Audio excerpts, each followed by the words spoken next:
లేదు, భయం లేదు, భయం అన్నది లేనే లేదు. ఒక దుర్నీతి దుర్జన లోకమంతయు ఎదురొచ్చినా భయం లేదు, భయం లేదు, భయం అన్నది లేనే లేదు. భయం లేదు కాబట్టే అసలే చీకటి గాఢాంధకారమైన వెళ్ళే దారంతా గోతులు, గుంతలు, లోయలు, అగాధాలు ఉన్నా, ఇల్లేమో దూరమైన, చేతిలో దీపం లేకపోయినా గుండె ధైర్యమే కవచంగా ధరించిన వాణ్ణి కనుకే అన్నీ ఒక్కడే అయి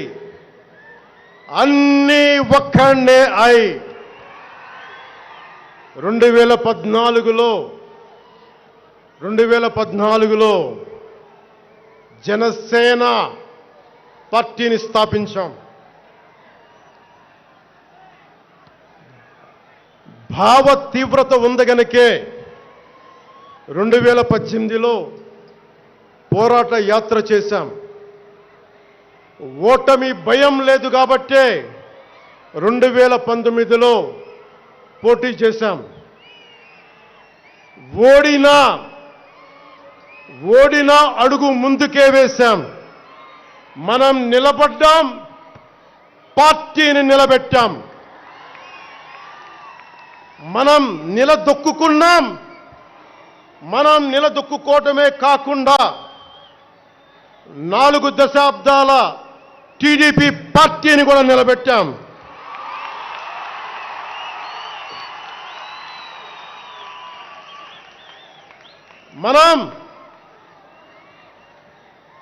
మనం ఓడినప్పుడు 2019లో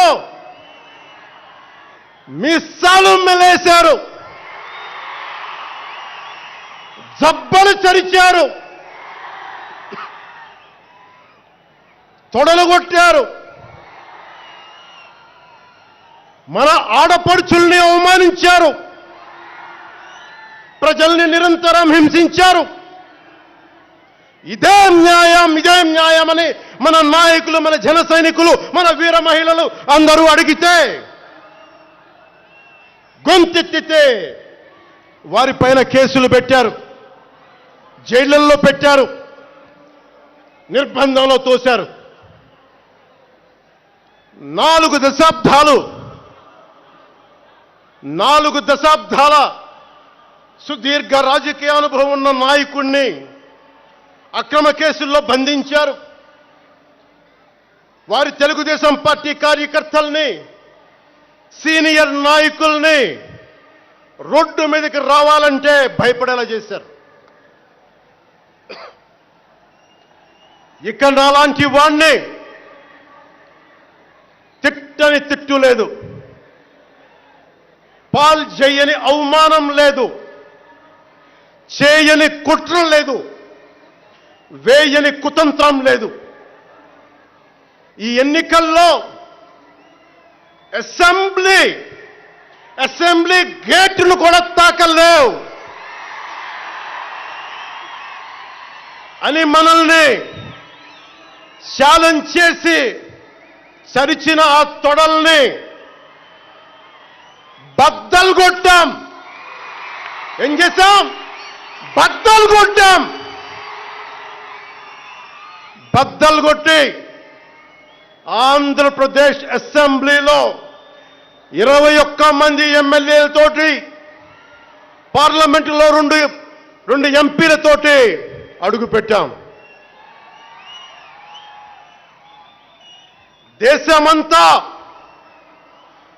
దేశమంతా తల తిప్పి తిరిగి చూసేలా 100% స్ట్రైక్ రేట్తో ఘన విజయం సాధించాం.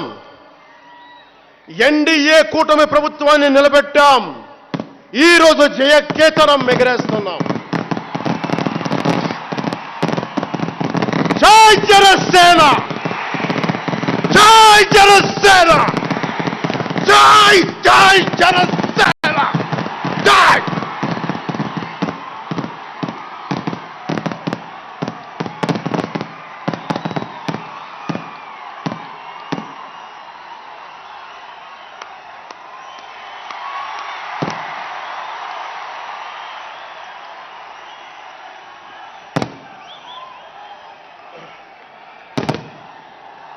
భరత భూమి నేర్పినదో, ప్రజాకోటి నేర్పినదో, నిజమేమిటో కానీ ఒట్టి చేతిలో శత్రువుపై దుమికే శక్తి ఉంది అని చెప్పిన దాశరథి కృష్ణమాచార్య మాట బలం తెలంగాణకే కాదు, నెల్లూరులో చదువుకున్న నాకు కూడా.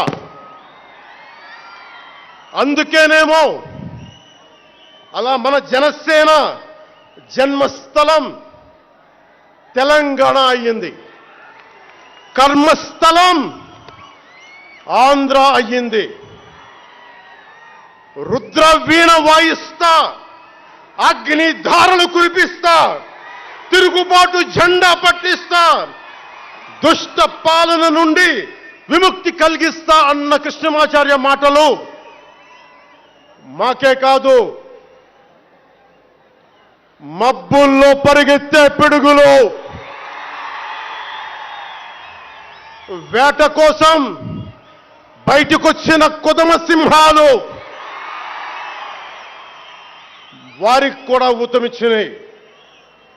ఊతమివ్వబట్టే 24 ఎన్నికల్లో దాష్టీక ప్రభుత్వాన్ని దించి కూటమి ప్రభుత్వాన్ని, ఎన్డీఏ కూటమి ప్రభుత్వాన్ని గెలిపించారు.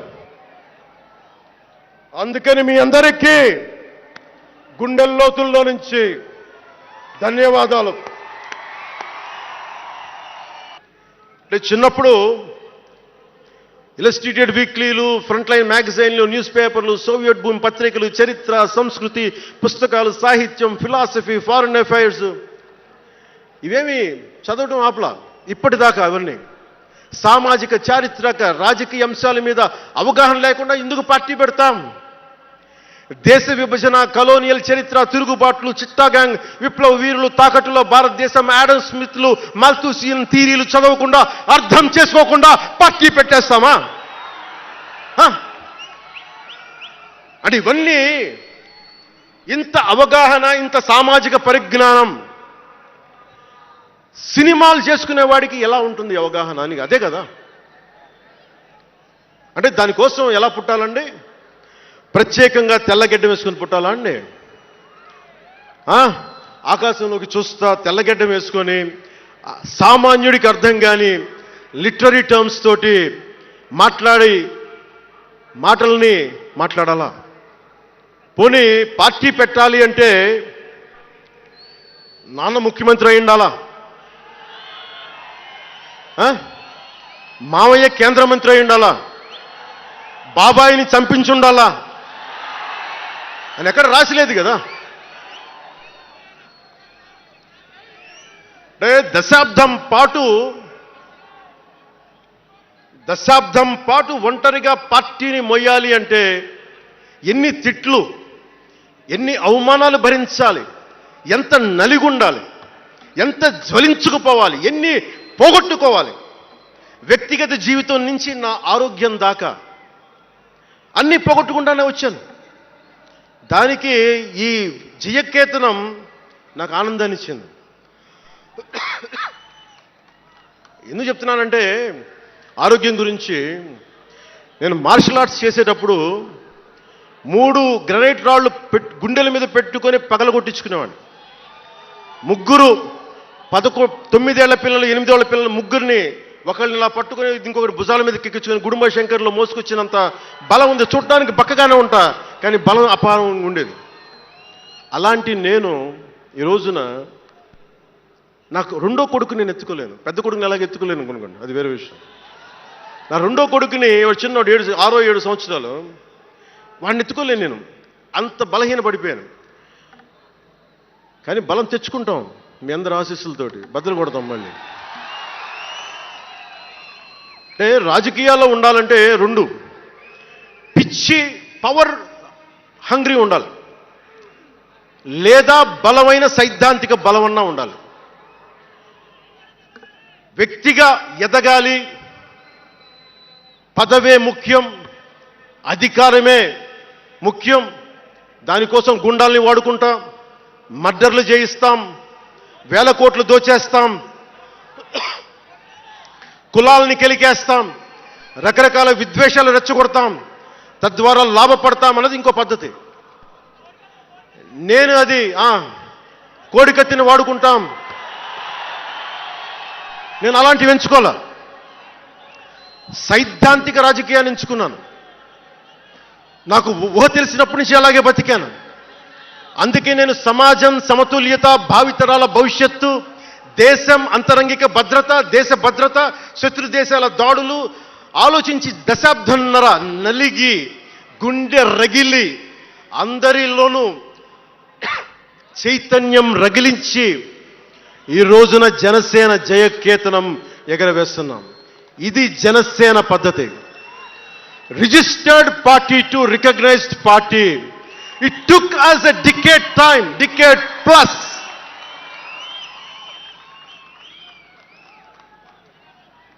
అంటే నువ్వు ఎలా మార్చేసుకుంటావంటారు. నువ్వు అలా పడితే ఎలా మార్చేసుకుంటావని మాట్లాడతారు. అరే ఒక మనం ప్రార్థించే నదే గంగమ్మ అవ్వచ్చు, కృష్ణమ్మ అవ్వచ్చు, దేవత అవుతుంది, పడవలకి రస్తా అవుతుంది, పంట కాలువలకి పొలాల్లోకి దూరే పంట కాలువ అవుతుంది.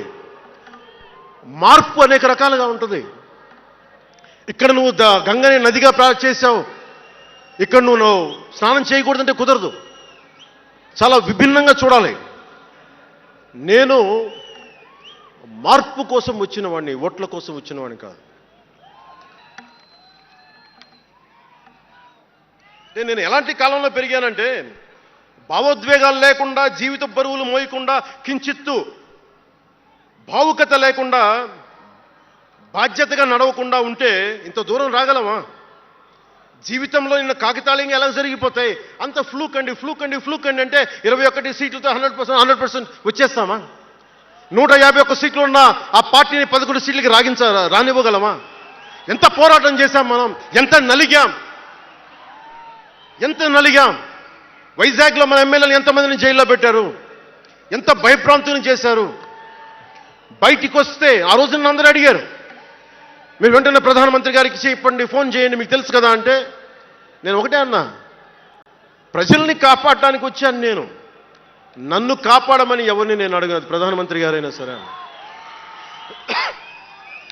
ఇది నా నేల, నా పోరాటం. ఇది నా మీద చెయ్యి వెయ్యమని చెప్పండి, చెప్తాను నేనేంటో అని చెప్పాను.